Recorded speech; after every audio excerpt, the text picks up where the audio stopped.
a man and his will to survive. It's the eye of the tiger, it's the cream of the fight, rising up to the challenge of our rival. And the last known survivor stalks his prey in the night, and he's watching us all through the eye of the tiger.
Settle for a world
grab a brush and put on a little makeup.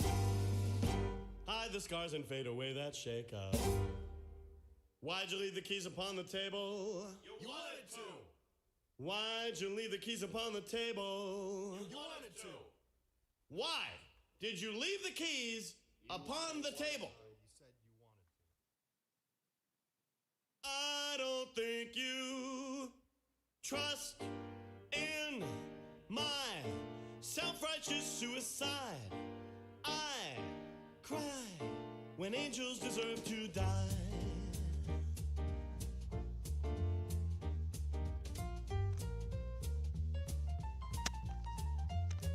Je ne pensais pas vous trust dans mon self-righteous suicide.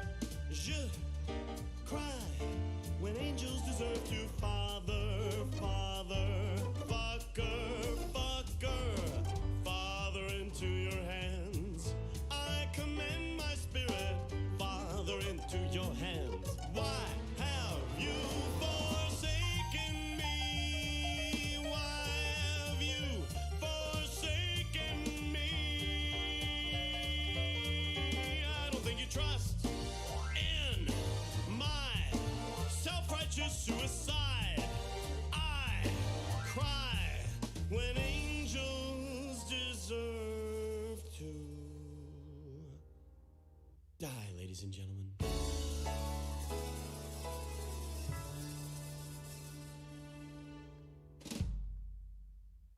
Lounge Against the Machine for 600. It's an audio clue.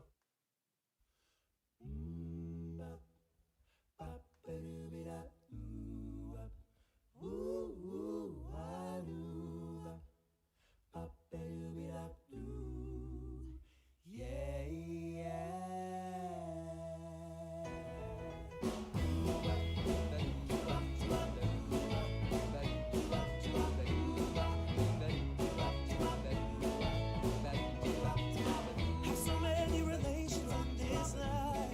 Only one or two will care. You go through all the pain and strife. Turn your back and they gun so fast. And they gun so fast, baby. So hold on to the ones who really care. In the end, I'll be the only one there. When you get old and start losing your hair, can you tell me who will still care? Can you tell me who will still care? Yeah. Ba-ba-doo-be-da-doo-wop. Ooh-ooh-ah-doo-wop. Ba-ba-doo-be-da-doo. Yeah, yeah. Ba-ba-doo-be-da-doo-wop. Ooh-ooh-ah-doo-wop. Ba-ba-doo-be-da-doo. Yeah, yeah. Ain't it new-bop, they gone. Plant a seed, plant a flower, plant a rose. You can plant any of those. She planted and found out which one grows. The secret no one knows. It's a secret no one knows.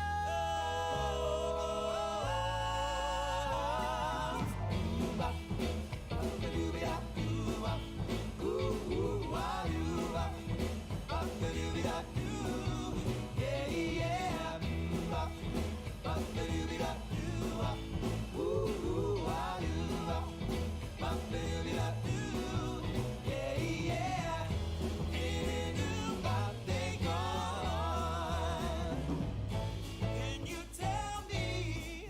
No, you can't, 'cause you just don't know. Can you tell me? You say you can, but you just don't know. Can you tell me? Which flowers are gonna grow? Is it gonna be a daisy or a rose?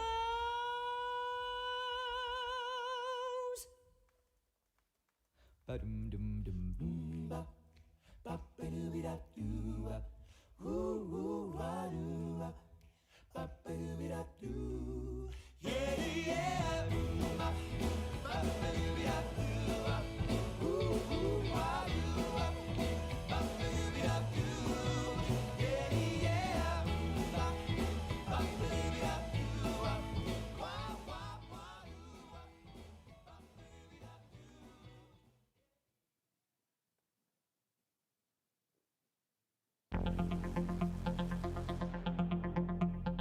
roughly 24 to 92 hours ago, Stab's team of comedy scientists commissioned 4 specific humorists to give various potentially comedic takes on several random topics, which they'll now perform for the first and likely last time in front of a live studio audience in a show called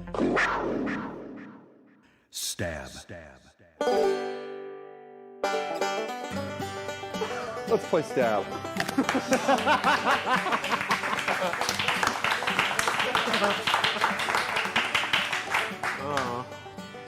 Jojo Lewis, Hi, thank you for coming you're welcome.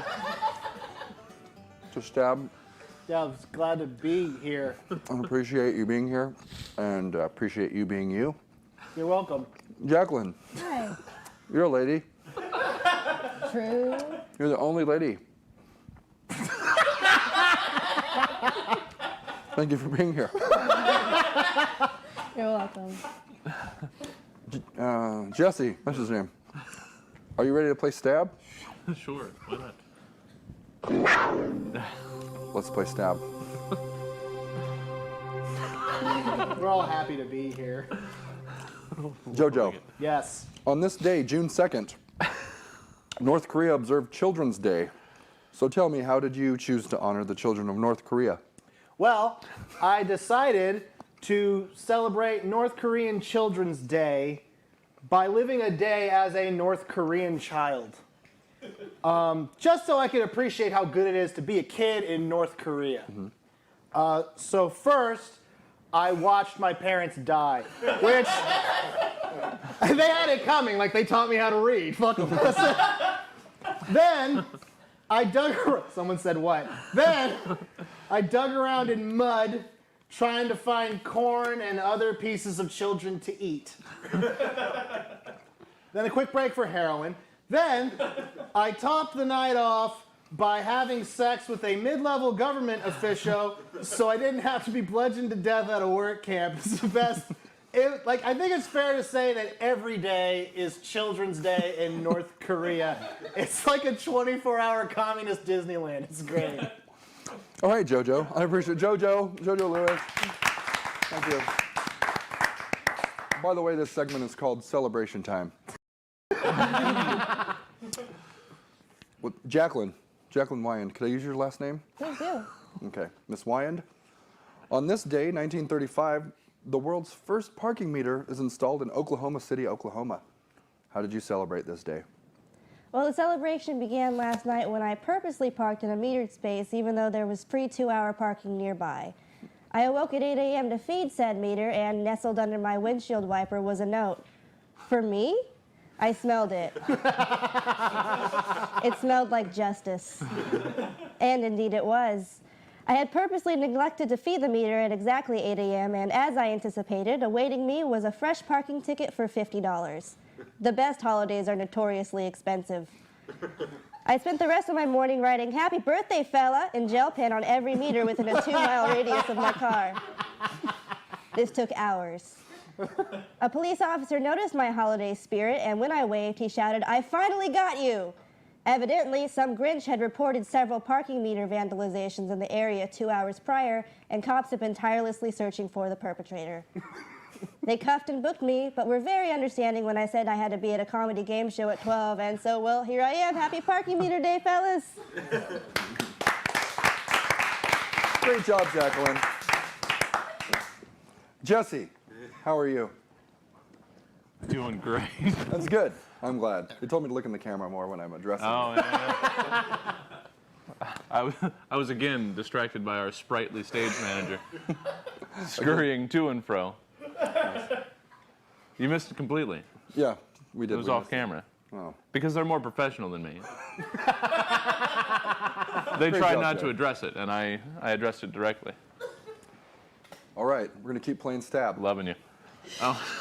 Jesse Jones, on this day, July 2nd, 1962, the first Walmart store opens for business in Rogers, Arkansas. How did you choose to commemorate that date? Well, it didn't seem to me like the 52nd anniversary of something was really worth celebration. So instead I chose to give you a glimpse of how I'll be celebrating in Walmart's in 2037. So I'll wake up with a raspy cough, the cord of my bedside lamp still tied around my neck from once again forgetting to tidy up after yet another autoerotic asphyxiation lullaby. Dragging my ass out of bed and wiping down pits and balls with the cleanest towel in the hamper, I'll pull on my trusty blue vest and head off to work. As usual, I'll roll into the parking lot 20 minutes before my scheduled shift, then begin sobbing uncontrollably in recognition of what a horrible sham my life has become, before finally slinking into work 45 minutes late.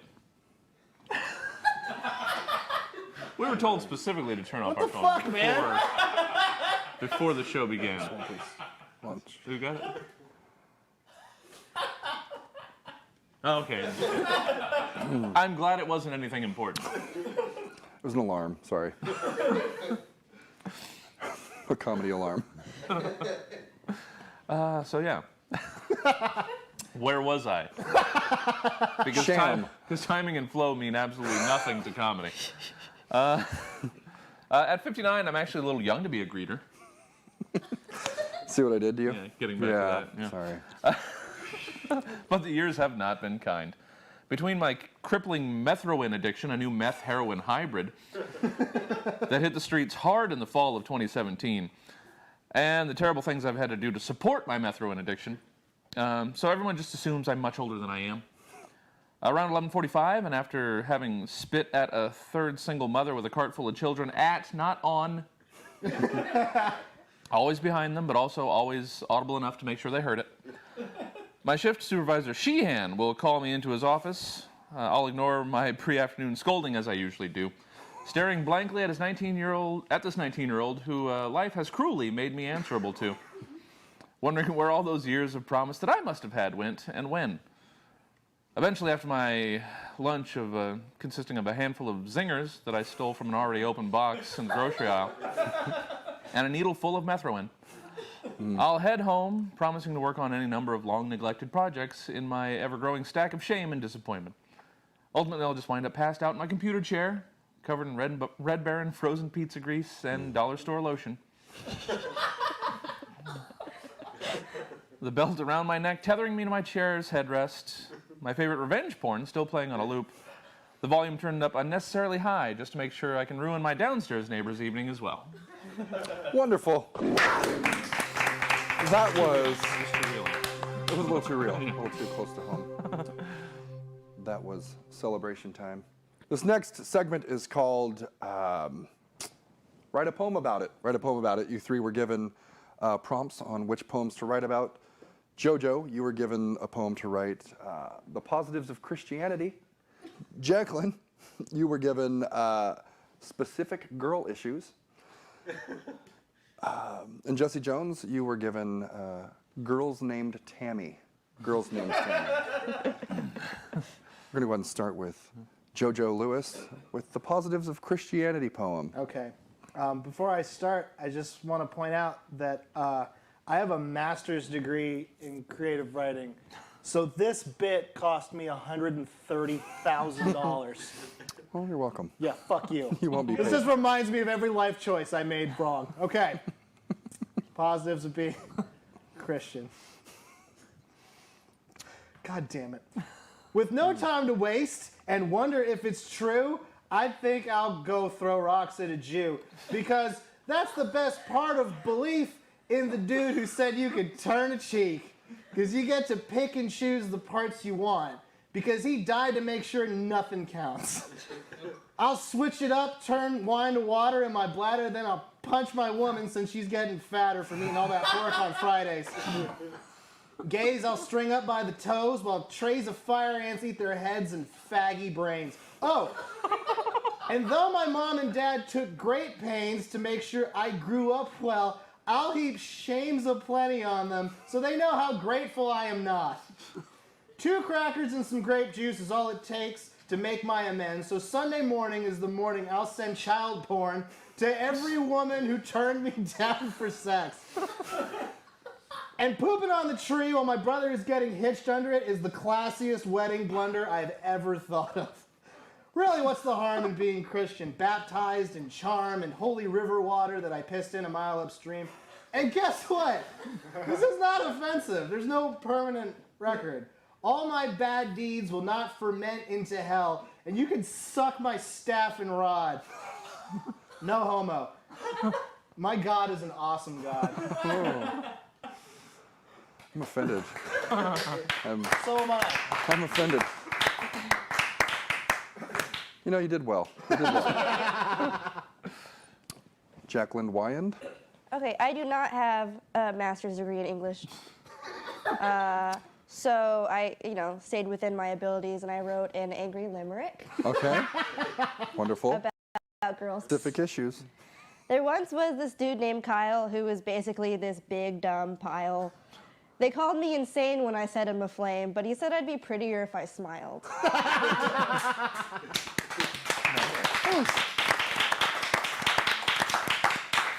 That was good on two levels. It was creative, and it wasn't as long as JoJo's. Jesse Jones, bringing this segment home. I'm not going to be as good on one of those levels. Okay. Or two, we'll see. Probably the judge. At least one going in. Jesse Jones, let's hear the poem that you've written regarding a girl named Tammy. This is page 9 of a letter left on the windshield of a silver 1998 Toyota Camry, registered to a Tammy Morgan of Yellow Bluffs, Montana, in the parking lot of the Joanne Fabrics, for which she works. Tammy, it is the sweetest sound the human mouth can make. Tammy, I don't understand how my heart you can break. Tammy, you know I'm such a wonderful guy. Tammy, won't you give me another try? T is for Tammy, a beautiful girl. Tammy, oh Tammy, you are my whole world. A is for all of my love that I give. Tammy, I want you as long as I live. M is for my heart, which you have broken, a subject of which we have already spoken. The other M is for me, the only one for you. And of course the Y, because I know you love me too.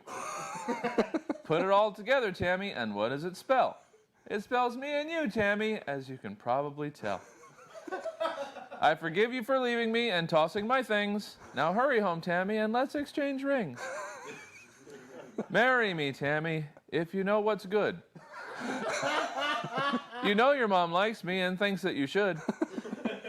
I know where you work, Tammy, and I know where you live.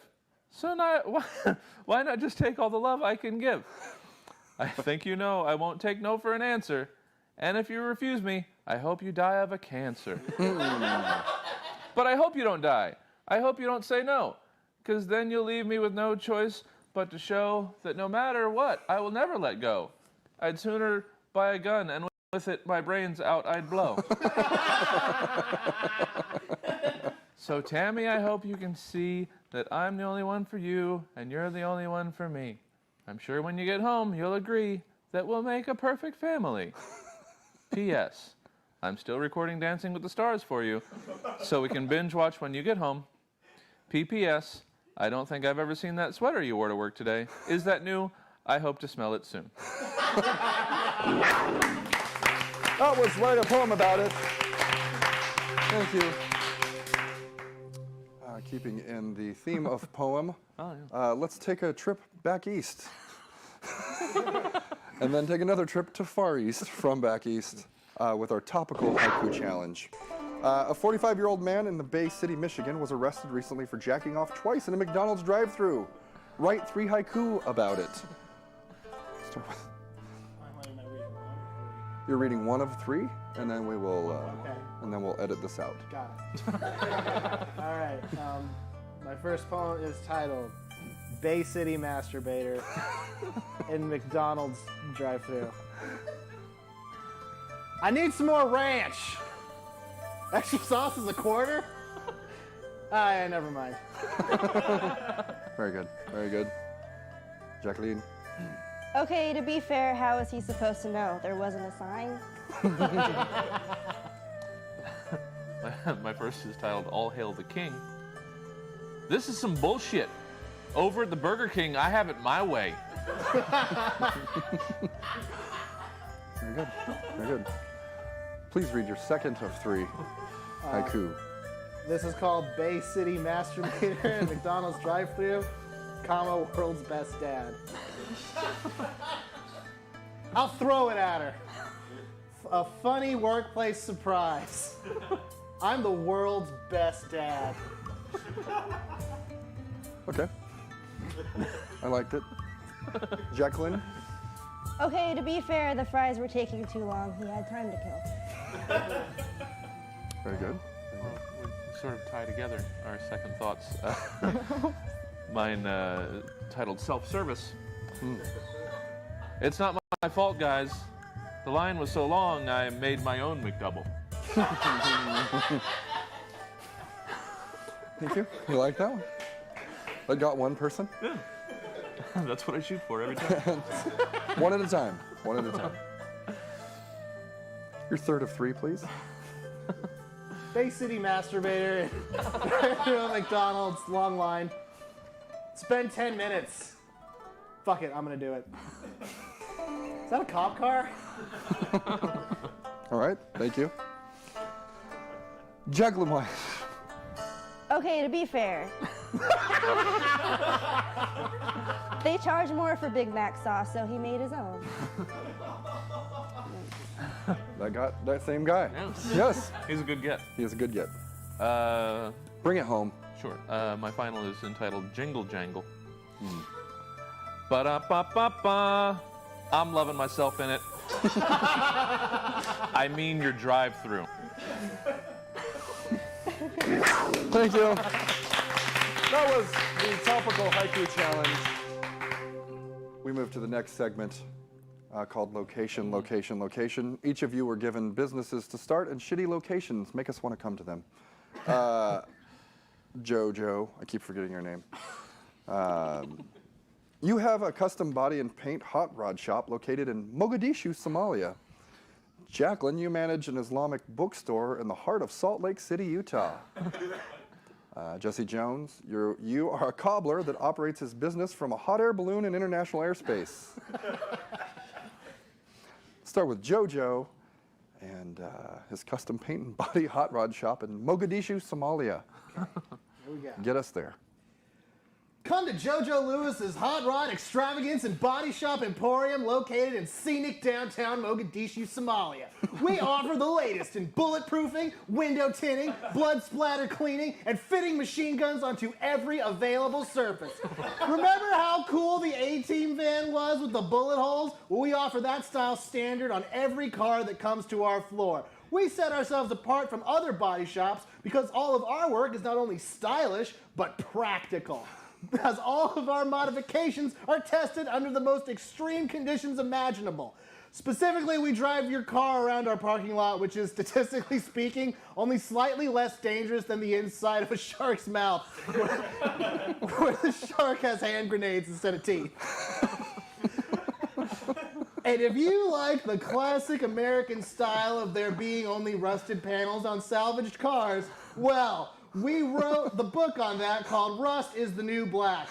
We offer a constant 25% discount on any body or engine work done, mostly because if you drive here, you're probably only going to arrive with about 75% of your car. And when you arrive, make sure you say Captain Phillips is an asshole for a $10 discount on all services. Also, if you don't, we'll lynch you as an example to all other body shops. JoJo Lewis's Hot Rod Extravagance and Body Shop Emporium located in scenic downtown Mogadishu, Somalia, across from the Dairy Queen. Look for our ad in this Sunday's Penny Saver. I like the energy. I liked it. It's a hard sell. This was good. Yeah. I'd go there. Yeah. Jacqueline, you run an Islamic bookstore in the heart of Salt Lake City, Utah. Good luck. Marge's Books, Come on by. We have all sorts of books. We have the Quran. We have all sorts of books. Need a book? Come to Marge's. Need fire kindling? Hey, we got you covered. Marge's, it's a mecca of a great deal. Very good. Jacqueline, I liked it twofold. It's creative and not as long as John does.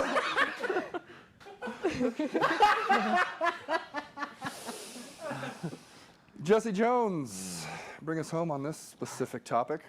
You're a cobbler that operates his business from a hot air balloon in international airspace. Yes. Let's hear it. What you do with your shoes is your business. What I do with your shoes is mine business. Climb aboard Shoepocalypse Airship Zero, where your every foot-covering dream is a reality made to be made true. That's not what that sentence said. High above the rules of man, untouchable by court and extradition systems of any nation below, your only shoe limit is your ability to face the man in the mirror without throwing up all over your brand new stretched dolphin eyelid loafers with the spotted owl plumage lining. After seeing firsthand how the sausage is made.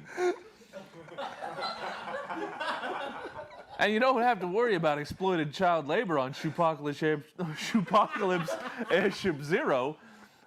All of our Malaysian orphans on site are cared for just like members of the family.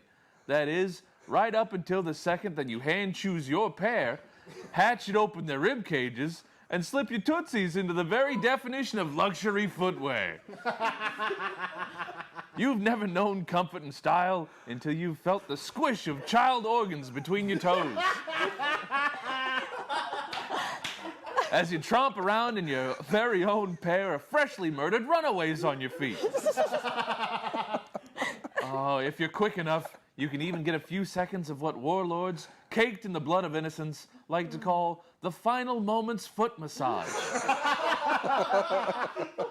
As their hearts slowly come to a halt around your warm, pampered arches. It's a feeling usually reserved for mad kings and the grotesque tyrants of tribes undiscovered by civilized society. And it can be all yours here at Shoepocalypse Airship Zero, where the only horrors you'll have to endure are trying to choose just one pair.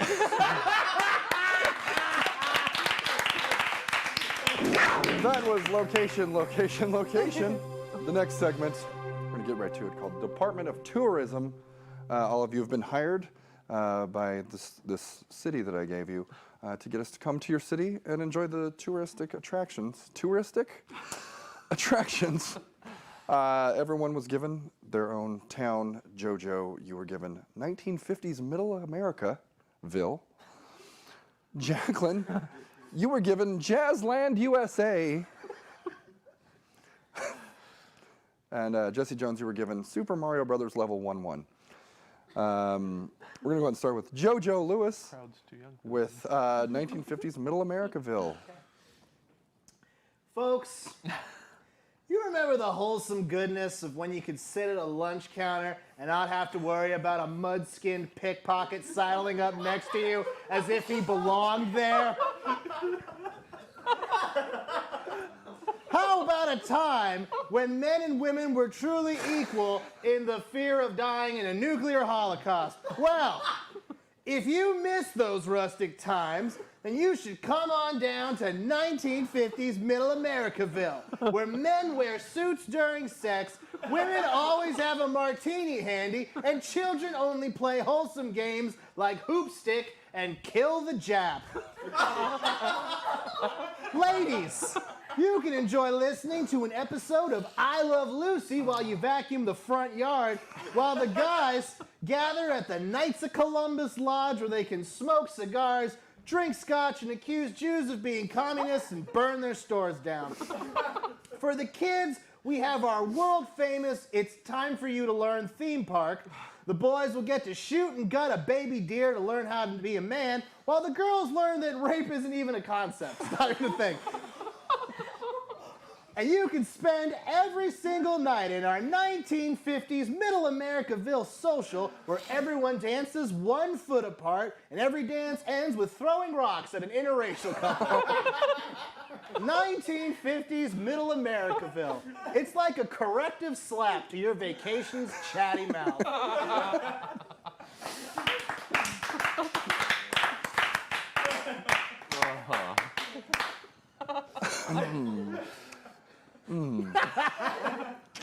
Jacqueline, you were given Jazzland USA, which we were speaking before the show. I thought I made up in my head. It's a real former Six Flags theme park in New Orleans. Yeah, so let's hear about Jazzland USA. Okay, just imagine each line is read by several smiling people of different ethnic backgrounds. Okay. A theme park that's anything but ordinary. A destination that's a far cry from overcrowded tourist traps. A place where I can take my daughter and say, hey, that used to be a Batman ride. Experience. Post-Katrina New Orleans. Experience Jazzland USA. Yes. Special thank you to our sponsors, Jazzland USA. Jesse Jones, bring us home with, again, the Department of Tourism of Super Mario Brothers Level 1-1. I first really want to thank Jacqueline for helping keep us on time. Yes. Yeah. Thank you, Two Jacqueline. long-winded bookends.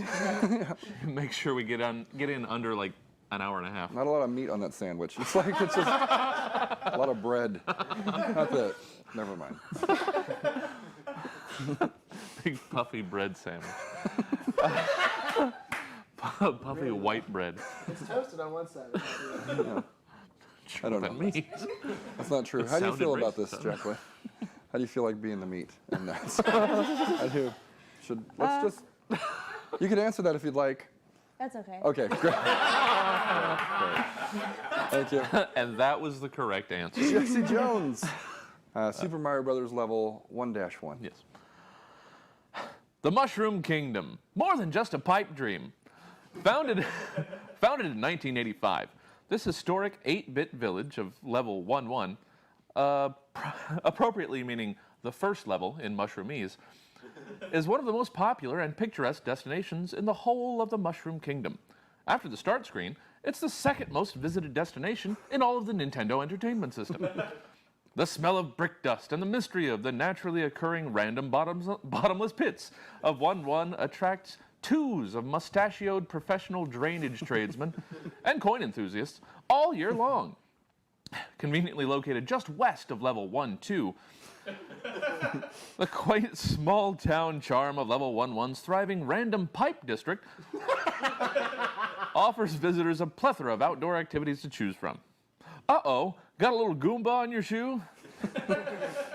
Don't worry, it'll disappear faster than you can say, that's a big turtle.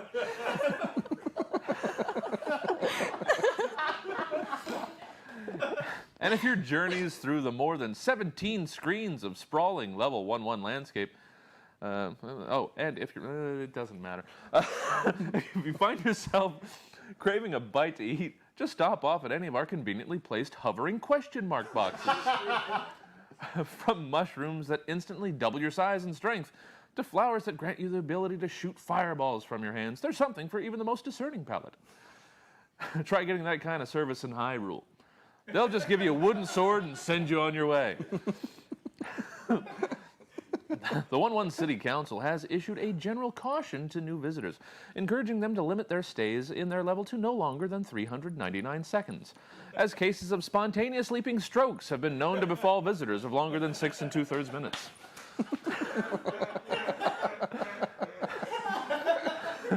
But if you've enjoyed your stay in 1-1, and we're sure you will, just catch a ride down one of the Mushroom Kingdom's many flagpoles to the world-famous Level 1-2 for very much more of the same.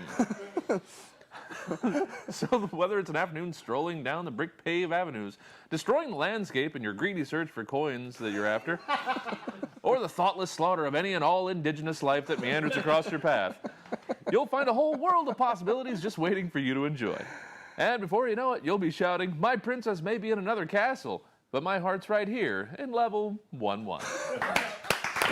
Wonderful. That was Department of Tourism. Our next segment, we like to call it Dating Profiles of the Fictional and or Non-Fictional. Jojo, you were given the Walmart smiley face, the dating profile of the Walmart smiley face.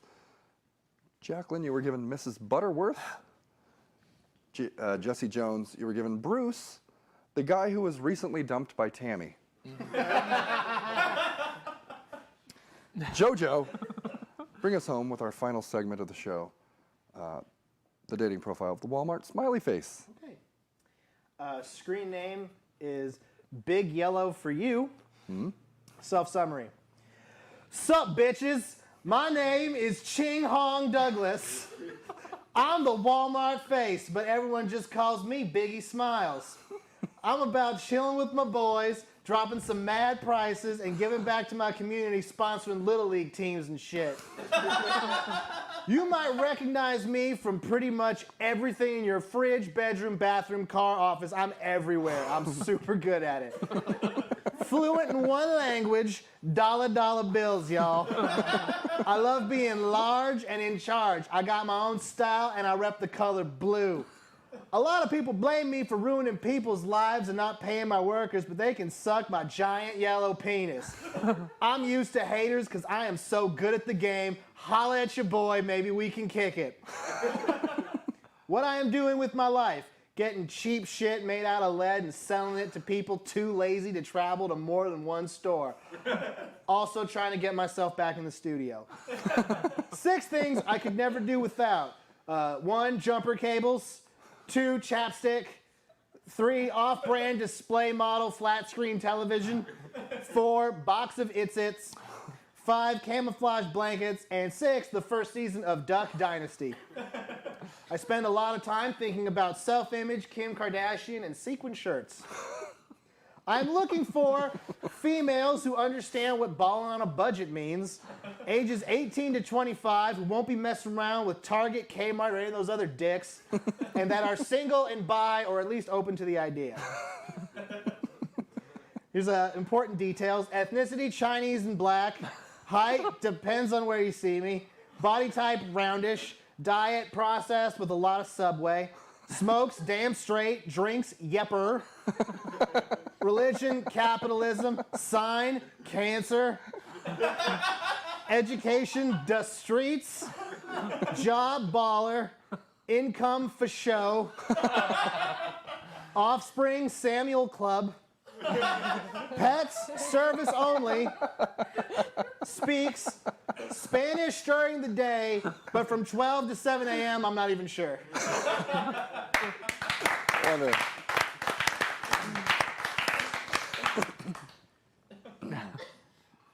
Jacqueline, bring us almost home with your dating profile from Miss Butterworth. Miss Butterworth. Mrs. Butterworth? Mrs. She's single? We'll get to that. Okay. Yeah. My self-summary. Just a sweet matronly syrup bottle looking for no strings attached playtime and or a new father for my kids. What I'm doing with my life. Trying to move on after the untimely death of my husband, the Quaker Oats guy. The first thing people notice about me, my sweet ass. This is because of a horrible condition I have where my body fluids are mostly high fructose corn syrup and maple flavoring. I don't get around too easy. The 6 things I could never do without. Waffles, French toast, pancakes, and 3 of my 5 children. The most private thing I'm willing to admit. Let's be clear, I am a Christian. However, before I met my now deceased husband of 19 years, I had a 3-year interracial lesbian love affair with a woman by the name of Jemima. Yes, I have confessed my sins. Yes, I have put that lifestyle behind me. Yes, the smell of our lovemaking can only be described as buttery and delicious. But now the only thing I'm drizzling my syrup on is the Word of God. Amen. Jacqueline Wyan, thank you very much. Very funny. Great job. Jesse, really bring us home. Bring us home with your dating profile of the fictional and or non-fictional from Bruce, the guy who was recently dumped by Tammy. All right. User Eid Yamat Eid. It's die Tammy die backwards.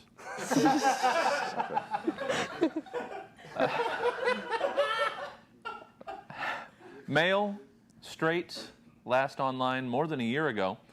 Ethnicity blank, height blank, body type blank, diet blank, smokes when drinking, drinks often, drugs blank, relationship status, open relationship. My self-summary. Here, see? I did it, Dr. Olson. Here it fucking is. Not a big fucking deal.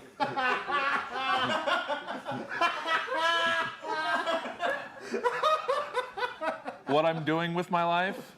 Not fucking dwelling on anyone, that's for fucking sure. I don't care what your fucking notebook says. I never even talk about her, Dr. Olson. You talk about her, and then you make me talk about her. I don't fucking talk about her, asshole. I'm really good at wasting all my fucking money on court-appointed therapists, apparently. It's a fucking waste of time because I don't need this or you or anything. Fuck you. Favorite books, movies, shows, music, and food. Well, I'm not allowed back at the Atwater Regal 12 again after how I conducted myself when I saw the standee for Melissa McCarthy's new fucking bullshit fucking movie. You fucking know the one. Don't be a fucking dick. IMDb Melissa McCarthy, and that joke is a lot funnier. Her last movie was Tammy. Oh, oh, what's it? I didn't know it. Thank you. Nobody got it the last time I. 6 things I could never do without. Dr. Olson's whore mother. A 12-pack of unlubricated condoms. A disposable waterproof camera. And 3 60-gallon industrial strength trash bags. I spend a lot of time thinking about, you know what? Fuck you, Dr. Olson. On a typical Friday night, I am plowing Dr. Olson's whore mother. I'm looking for bi girls only, ages 65 to 99, near me for casual sex. You should message me if you want an Eiffel Tower Dr. Olson's whore mother with your strap on. There, done. Hope this helps. Fuck you. Ladies and gentlemen, that was Dating Profiles of the Fictional and Non-Fictional. Everyone, stab is over.